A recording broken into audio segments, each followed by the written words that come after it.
Good afternoon all. I'll be giving my presentation while I'm sitting in this table. 오늘 여러분들께는 이제 정책의 구체적인 꼭지보다는 이 정책들을 어떻게 만들게 되었고 정책 전체를 관통하는 기류가 어떤 것들인지를 설명하고 싶고, 그다음에 또 외신기자 클럽이니까 여기에 한해서만은 외교안보와 관련된 이야기를 조금 나눠보도록 하겠습니다. So today, during my presentation, I would rather touch upon the specific policy tasks outlined by the whole national policy stack. Rather, I would like to explain how those national policy tasks have been incorporated and what is the key idea or key philosophy of the government to put those national policies tasks into the final version. And as I'm speaking to you, especially the foreign correspondents in Korea, so let me focus the task regarding the diplomacy and security issue. 네, 이 화면부터 시작하고 싶습니다. So let me begin the presentation from this slide. 네, 이 화면에는 세 개의 이 단어들이 있을 겁니다. 하나는 무너진 국정과제의 신속한 재건, 다시 말하면 회복이 될 겁니다. 12월 3일 날 내란이 있기 전 상태로 회복이 하나가 있겠고, 또 하나는 민생이라는 말이 들어가 있고요. 또 하나는 성장이라는 말이 들어가 있을 겁니다. 그래서 회복과 민생, 그 다음에 성장, 이런 세 가지 키워드로 구성되어 있는 게 이번에 우리가 공약을 만들고 국정과제를 정리했던 그런 내용의 중요한 맥락이 되겠습니다. So you can see in this slide, you can see the key important keywords, which is the rapidly restructuring the dysfunctional national government operation system and stabilizing the people's livelihood and provide a foundation for the growth. What we mean by the restoration is to restore the state of the nations prior to the last year's December 3rd martial law and insurrection. And also we are focusing on the people's livelihood and also growth. So this recovery, people's livelihood and growth will be the three keywords that were incorporated in the pledges and the national policy task. 회복이라는 말의 의미는 크게 보면 정치적인 맥락과 그다음에 사회경제적인 맥락이 있을 것인데, 이것은 12월 3일 날 윤석열 정부의 쿠데타를 의미합니다. So the term restoration or recovery might have an implication not only out the politics but also the social and economic terms. But what we mean by the restoration is to restore the national operation system, which was damaged by the martial law and self-coup held by the former President Yoon Suk-yeol on last December 3rd. 정치적 의미는 명확합니다. 지난번 박근혜 대통령을 촛불혁명으로 박근혜 대통령이 권력에서 내려오고 문재인 대통령을 선출했을 때 우리는 한국 민주주의가 매우 강건하고 그다음에 튼튼하다는 것들을 느꼈었습니다. 역사적으로 민주주의 한국의 발전에 대해서 그 이후 누구도 의심하지 않았었습니다. So this restoration has a very clear political implication. So when the President Park Geun-hye was ousted from her post during the candlelight demonstration, and when President Moon Jae-in was elected, we could vividly experience that how strong and how robust Korea's democracy was, and no one had ever doubt about the strongness of the Korean democracy. 노동, 교회 이런 데서 약간의 조금 더 많은 민주주의, 조금 더 큰 민주주의에 대한 여지는 남아있을지언정 적어도 한국의 정치적 민주주의에 대해서는 대부분 달성되었고, 앞으로 우리는 훨씬 더 민주주의로서 훌륭한 나라를 만들어 나갈 거라는 자신감이 지난번 8년 전의 촛불혁명 이후에 확고했던 것이죠. So of course there's there are some remaining rooms to further improve Korea's democracy when it comes to the labor situation and etc. But other than that, we have a strong confidence that Korea's democracy has fulfilled and achieved most of the achieved goals that it hopes to achieve. So throughout the past 8 years, we have a strong confidence that Korea's democracy has been improved well. 그때 그 신념은 반은 맞고 반은 틀렸습니다. 반이 맞은 것은 그때 그 신념이 있었기 때문에 지난 12월 3일 쿠데타를 극복할 수 있었다라고 확신합니다. But I think that conviction was half wrong and half right. But thanks to the half right faith, I believe we were able to restore from the insurrection happened in last December 3rd. 반이 틀린 거는 그럼에도 불구하고 적어도 그런 생각을 했고 그런 실천을 했었던 사람이 있었다는 것에 대해서는 우리는 우리 생각이 반은 틀렸다고 생각합니다.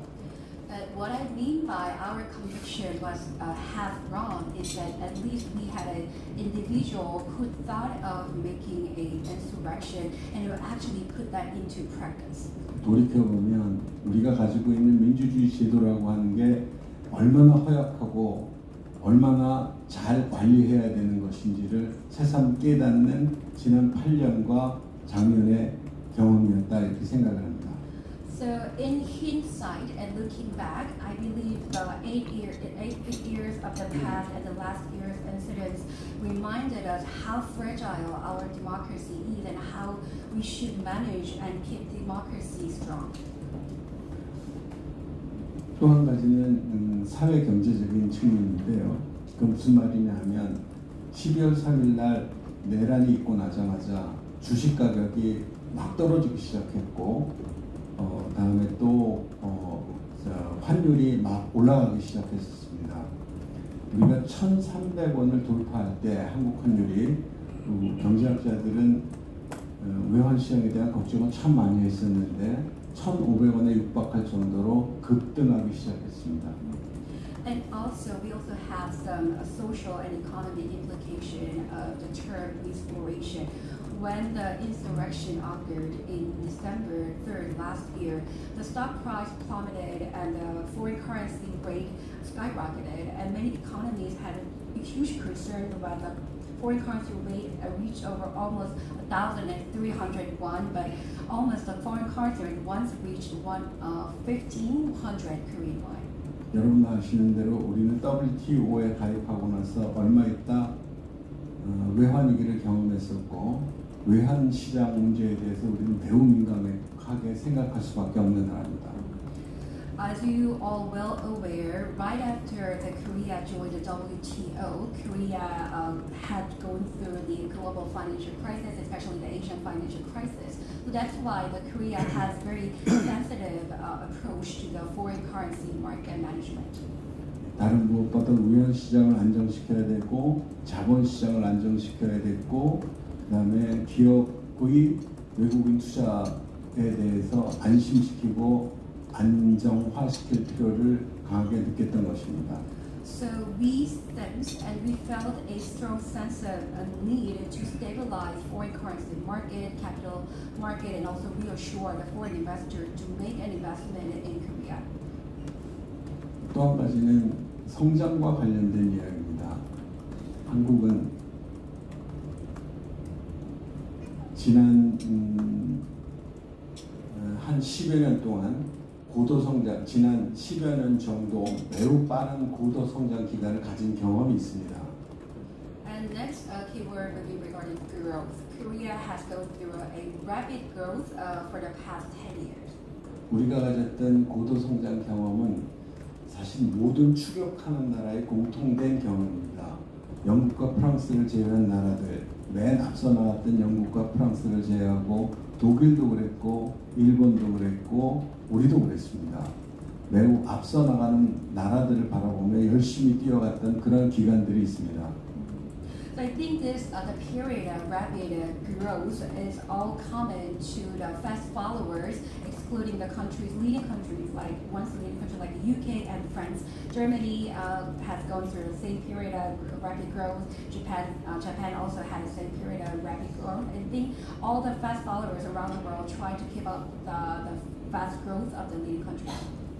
지금 중국도 그런 궤를 걷고 있고 언젠가 인도도 그럴 것이고 나중에 저 아프리카 쪽 어떤 나라들에서도 이렇게 빨리 추격하는 그런 시간들이 올 것입니다.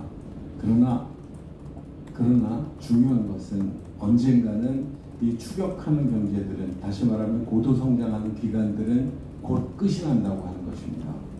I believe China is also going through a rapid growth period. India, in some way, will also have this kind of period. I believe that someday in the future, any African country also will go through this kind of rapid growth period. But what is important is that this fast, rapid growth will always come to an end in the end. 고속 성장의 시기가 끝나고 성장이 둔화되기 시작하면 그때 중속 성장의 시기를 잘 관리해야 하는 것입니다. 다시 말하면 약 4%, 5%대의 성장 기간을 가능하면 길게 하고 그 기간 동안에 그동안 미리 잘 확충되지 못했던 사회의 모든 기반 시설들, 그다음에 사회의 모든 문화적인 내용들을 잘 갖추어 놓아야 하는 것이죠. So I believe when this period of rapid growth someday will come to an end, and I believe it is important to manage, manage the speed economy growth period. What I mean by it is that what we need to do is manage the 4% or 5% economic period for a long time, and in the meantime, we have to improve and expand insufficiently equipped many infrastructure in our society, including social infrastructure or other cultural issues and so on. 중속 성장 기간을 잘 관리하지 못하면 성장률은 매우 빠른 속도로 떨어지고 예전의 성장률을 시현하지 못한다면, 그래서 성장률이 0 상태로 제로 상태로 떨어지기 시작한다면 경제는 과거보다 급속히 나빠지기 시작합니다. So if we fail to well manage the so-called mid speed economic growth period, then the economic growth rate will plunge at a very rapid speed. And if our economic growth rate would fall into below 0% rate, it will mean that our economy will deteriorate compared to the past. 중진국 함정이라고 불려지는 이런 현상은 선진국에서도 빈번하게 일어납니다. 선진국이 되었더라도 이런 일이 일어나지만 실제로는 선진국 되기 직전에 일어나는 경우들도 많이 있습니다. 일본도 아르헨티나도 그런 일이고 한국도 지금 그 증상을 겪고 있고 아마도 이게 중국에 주는 엄청난 교훈이 될 거라고 생각합니다. I think this phenomenon is labeled as so-called trap for the mid-income countries or mid advanced countries, and I think this phenomenon is also happening in many advanced countries. Even if a country developing into the advanced country or right before to rise into the stage of the advanced country, many countries have this kind of phenomenon. I think Japan did the same thing, and Argentina and Korea. I think we are seeing this kind of phenomenon as well, which will be a great lessons to a country like China. 한국은 선진국으로 간주되기는 하지만 냉정하게 얘기하면 선진국으로 들어가는 문을 열고 그 문 안에 뭐가 있는지 보이는 정도, 다시 말하면 선진국으로 들어가는 초입에 있다, 이렇게 말씀드려도 좋겠습니다. So Korea is often regarded as one of the advanced countries, but to be fair and to be objective, I believe Korea is now just opened the door to join the ranks of the advanced country and to have a sneak peek what it look like of the advanced country. So we can say that we are in the very early stage of becoming an advanced country. 이런 상황 속에서 한국은 매우 빠른 속도로 성장률이 떨어지기 시작했고 지금은 1%대의 잠재 성장을 가지고 있습니다.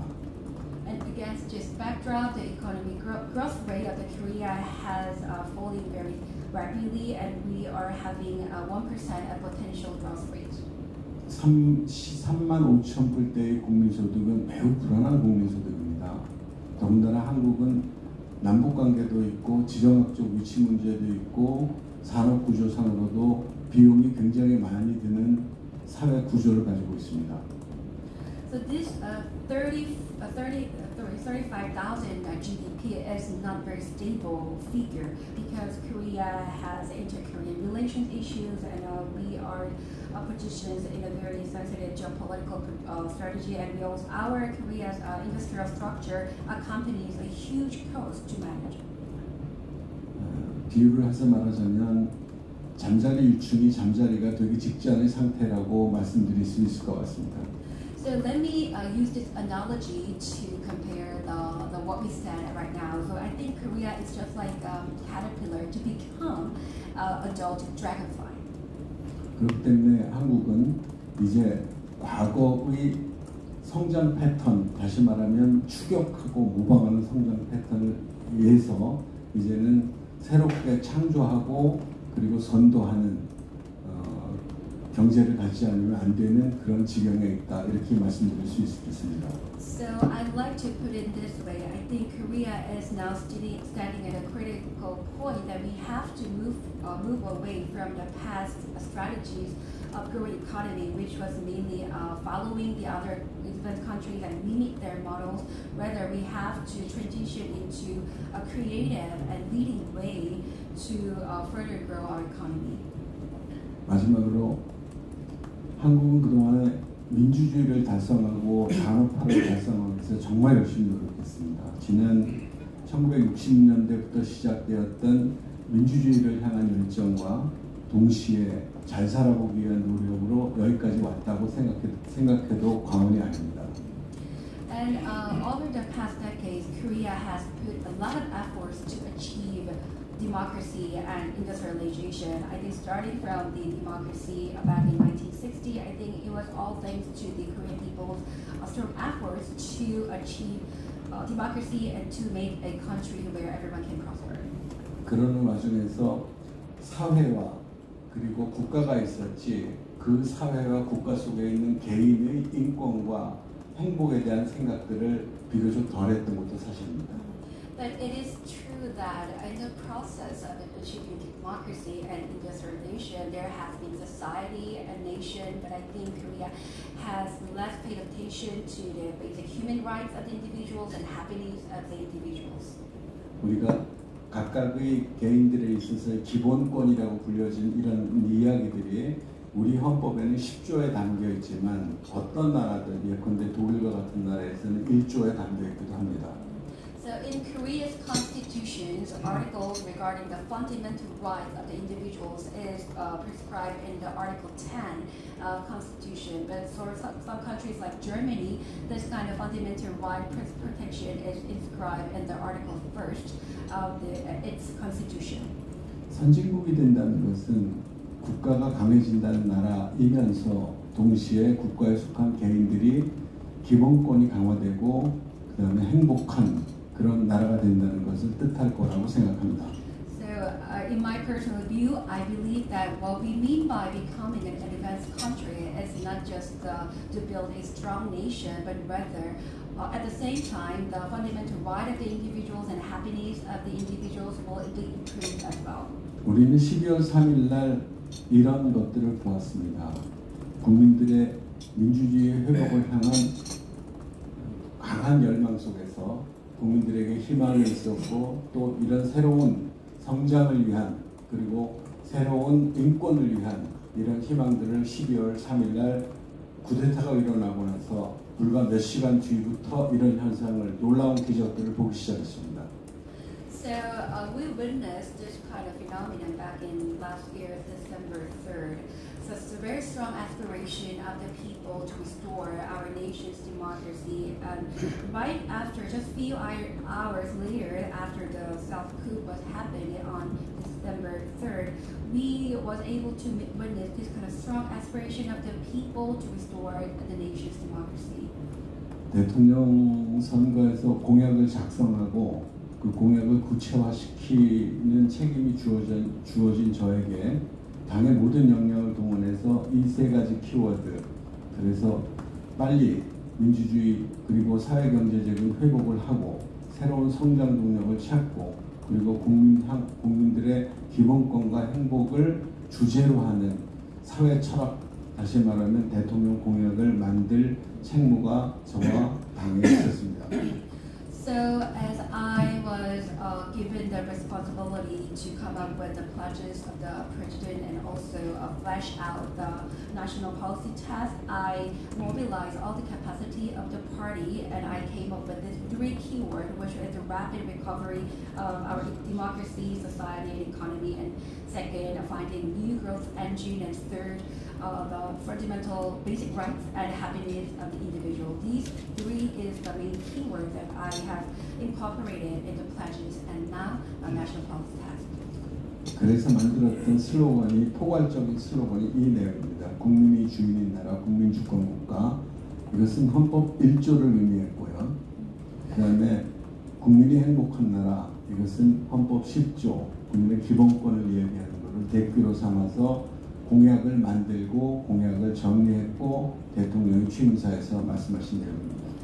So I incorporated this philosophy and ideology into two main topics. First phrase is a nation where the people rule. This incorporates the spirit of the Article 1 of our Constitution. And another, a nation where people are happy altogether, also embraces the idea of the Article 10 of the Constitution. So I have come up with this kind of pledges, and the President Lee Jae-myung talked about these ideas during his inaugural speech. 자세한 과정들은 좀 건너뛰고 말씀드릴 텐데요. 지금 앞에 얘기들을 이제 제가 종합해서 말씀드렸기 때문에 이런 공약 체계를 가지고 우리는 대통령을 치루었고 대통령이 되었고 그동안 얘기되었던 대통령이 공약으로 내세웠던 것, 대통령이 말씀하셨던 것 후보 시절에 그리고 또 당이 그동안 이야기했던 것들을 모두 정리를 해서 국정 과제, 국정 계획을 세웠습니다.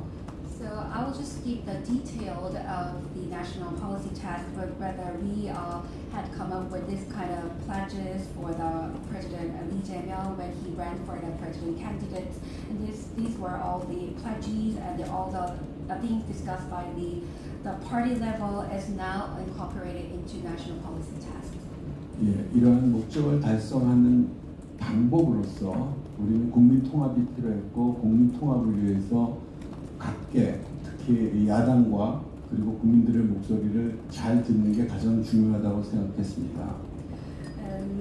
In order to achieve our pledges and a commitment, I think uniting the whole nation together was a very important idea. So that's why we really put much effort to hear the voices of the opposition party and the public. 또한 통합을 위해서라면 국민 모두로부터 신뢰를 받고 국민들이 서로 또 신뢰를 해야 되기 때문에 신뢰의 기준으로서 우리는 이 사회가 좀 더 공정한 기준을 가졌으면 하는 그런 방법을 갖기로 하였습니다. And also when it comes to the national integration, it is important to gain trust from the public, and public should trust each other. So what we suggested the very fair standard to gain the trust from the public. 여러분 다 아시다시피 이념의 대결에서 승자는 언제나 없었습니다. 그래서 우리는 이념을 떠나서 항상 실용으로서 성과를 내기 위한 방법을 채택했습니다. So as you are all well aware, there has been no single winner when it comes to ideological confrontation. So whether we chose a pragmatic ways to achieve very tangible achievements. 예, 정리를 하였고요. 그래서 5개의 목표를 정했는데 국민 통합, 그다음 혁신 경제, 균형 성장, 기본 사회, 실용 외교 이 5가지로 국정의 목표를 삼았습니다. So these are the 5 policy goals of the current administration. The first is a politics to unite the people together and innovate the economy, balance national growth, and a society with a very strong fundamental basic fundamentals, and also pragmatic diplomacy. 너무 작아서 보이실지는 모르겠는데 그래서 전체 체계도를 이렇게 작성했습니다. 국가 비전은 아까 말씀드린 대로 국민이 주인인 나라, 함께 행복한 대한민국, 그 다음에 방법으로서 경청과 통합, 공정과 신뢰, 그 다음에 실용과 성과로 하였으며 5개 분야에 관해서 23대 추진 전략과 그 다음에 123대의 과제 그리고 564개의 세부 과제를 구분하였습니다. So I think the letters are quite too small to look into, but let me just briefly introduce what it's about. The national vision is, as I mentioned earlier, a nation where the people rule and a nation that everyone is happy all together. And under that is guiding principles of the national state operation, which is integration, fairness, trust, and pragmatism. And under the 5 national goals, we have 23 implementation strategies, and under that we have set out 123 national policy tasks. And under that, we have 564 implementation action plans. 네, 여기가 외신 기자 클럽이기 때문에 다른 부분들은 좀 생략을 하고 아까 말씀드린 그 포괄적인 백그라운드에 포함되어 있기 때문에 이제 그거 생략하고 마지막 실용 외교 부분과 관련돼서 간략히 추가적인 설명을 드리겠습니다. So as I'm now speaking to you, the foreign correspondent, so let me just skip the other details, but let me move on to the pragmatic diplomacy and security.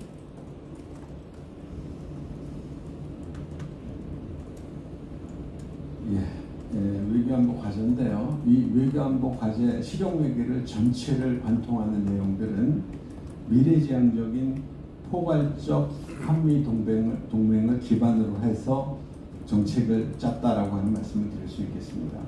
So the overarching idea of the pragmatic diplomacy is based on the future-oriented Chorus alliance. We have set out this kind of policy tasks. 여러분들 아시는 대로 한국은 미국과의 매우 오랜 동맹이고 미국의 가장 오래된 동맹이기도 합니다. So as you are well aware, Korea has maintained a very long time alliance with the U.S. 그러나 그 동맹이 과거에는 군사적으로 실행되었다라면 냉정하게 말해서 우리가 미국에게 주는 군사적 도움보다는 미국이 우리에게 주는 군사적 도움이 컸던 것들도 사실입니다. In the past, the alliance was mainly focused on the military side, and it was true that we received more militarily assistance from the U.S. compared to the vice versa. 그러나 시간이 지났고 한국이 성장함에 따라 한미 동맹의 내용은 군사적 부분에서 경제적 동맹으로 사회적으로까지 점점 더 포괄적으로 확대되어 갈 것입니다. But as time went by and as Korea has grown, I believe the content or main pillars of the Chorus alliance will moving from the military-oriented alliance into economy and social alliance as well. 또한 이러한 한미 동맹은 회고적이 돼서는 안 된다고 생각합니다. 이것들은 미래를 위해서 인류의 평화와 한미 관계의 발전을 위해서 미래지향적으로 변모되어야 된다고 생각합니다. And I believe that this Chorus alliance should not look back in the past, rather it should be shaped into the future-oriented alliance for the peace of all humanity and to further develop the Korea and U.S. relation. 따라서 포괄적으로 얘기하자면 미래지향적 포괄적 한미 동맹 이게 우리 실용외교의 근간을 이루고 있다 이렇게 말씀드려도 좋겠습니다. So in a nutshell, the future-oriented and comprehensive Korea-U.S. alliance will play as a foundation of our administration's pragmatic diplomacy. 전통적인 삼축 방어 체계도 고도화될 것이고 임기 내 전작권 전환도 추구되어질 것입니다. 또한 방첩 그동안에 이제 민주화되었던 군사적으로는 방첩사가 폐지될 것입니다. So we'll upgrade and enhance the conventional three-axis defense system, and also within the term of the President Lee Jae-myung, we will pursue the transfer of wartime operation control, and which was regarded as a quite controversial. We will abolish the Defense Counterintelligence Command. 인구 감소에 따라서 상대 변화가 감축되는 것을 반영하여 국방개혁이 추진될 것이며 최근 들어서 활발하게 전개되고 있는 K-방산에 대한 글로벌 4강 도약도 추구되어질 것입니다. And in response to the the shrinking population, we will be overhauling the military system by restructuring the standing forces, and also we aim to become one of the top 4 defense powerhouses around the world by under the name of K-Defense. 남북관계 관련해서도 남북관계의 관계를 정상화시키는 데 노력을 다할 것입니다. 남북 기본협정을 체결하도록 노력할 것이고 한반도 평화통일 기본도 만들도록 노력할 것입니다. And we will do our best to normalize inter-Korean relations. We will try to reach the South Korea and North Korea basic agreement, and also we would like to provide a foundation for the peaceful unification of the Korean Peninsula. 우리는 미국과는 미래형 포괄적 전략 동맹으로 발전했으면 좋겠습니다. We hope to develop our alliance with the U.S. into a comprehensive and strategic alliance. 일본과도 미래지향적인 관계 개선을 하기를 희망합니다. And we hope to improve relations with Japan as well into a future-oriented relationship. 중국과도 협력적 동반자 관계로서 성숙해졌으면 좋겠습니다. And we hope to also see the maturity with the relation with China into cooperative partnership. 문재인 정부에서 추구했던 신남방 신북방 정책도 계승할 것입니다. And we will hand down the new southern and new northern policies which was implemented by the President Moon Jae-in. 이제 경주 APEC 정상회의가 얼마 안 남았습니다. 온 국가를 쓸고 닦아서라도 성공적으로 개최하도록 노력하겠습니다. The Gyeongju APEC Summit is just around the corner, so we will try our best to wipe out and clean all the nations for a successful host of the upcoming APEC Summit. 내용을 구체적으로 말씀드리지 못했지만 여러분들께 우리가 지난 한국의 경제 성장과 지난 쿠데타와 이것들을 겪으면서 우리는 어떤 생각을 가졌고 어떤 마음으로 공약책을 썼으며 이 정부를 구성했는지 여러분들께 말씀드렸습니다. So I was not able to touch upon very concrete and detailed task, but rather I wanted to share with you what we thought during the past economic growth of the Korea and after experiencing the South coup of that previous administration. So that's what I wanted to share with you. 태풍이 다가오는 바닷가처럼 오늘날 전 세계는 미국도 유럽도 한국도 거칠은 사나운 환경에 처하고 있습니다. So just like the sea where the typhoon is coming close, I think all countries around the world, including the U.S., Europe, and Korea, is now facing a huge, challenging moments. 어찌 보면 이런 사나운 바다에서 한국이라는 작은 배가 기적같이 잘 순항할 수 있도록 열심히 노력하겠습니다. So amidst this wild sea, we will do our best for a Korea, which can be analyzed as a very small ship, to sail well in the future as well. 네, 고맙습니다. Thank you very much. I'd like to thank Mr. Lee again for thoroughly explaining and sharing the meaning and